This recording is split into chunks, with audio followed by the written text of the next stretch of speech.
ونهدى عليهم، نهدى عليهم. مش هتبقى الطياره 13 ساعه ومعانا رضيع، مش هيبقى احنا والطياره. لو كل اللي قاعدين دلوقتي شايفيني وعايزين يسافروا بعيالهم للطياره، اول حاجه خلي بالك من الصعود والهبوط، وبعدين سامعين صوت الطيران.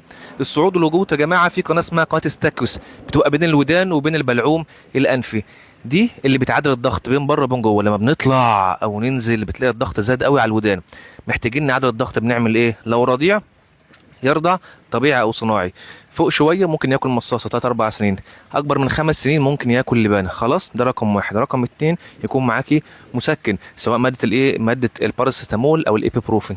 تالت حاجه، لو سمحت ادي سوائل لطفلك كتير في الطياره، خاصه لو رحله طويله. رابع حاجه بقى، كلنا بنركب الطياره وايه، نبص على فيديوهات الامان وايه، نقول ان شاء الله خير مش هيحصل حاجه. لا، ركزي في اللي بيحصل في فيديوهات الامان. في الطوارئ بنعمل ايه؟ الاكسجين بينزل بنحطه ايه، باب الطوارئ اللي بينزل لو احنا فوق بحر. ركزي في الكلام ده، ولادنا امانه ومسؤوليه.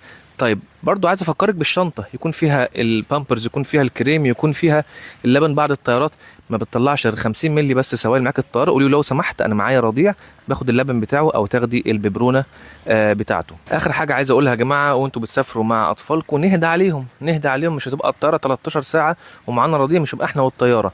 لو في سكرين تايم مفيش مشكله من السكرين تايم، نتاكد بس ان هم بيشوفوا حاجات ما فيهاش خناقات او ما فيهاش حاجات تجيب كوابيس. مفيش مشكله في السكرين تايم، نطول خلقنا نطول بالنا عليها وتروح وترجعوا بالف سلامه.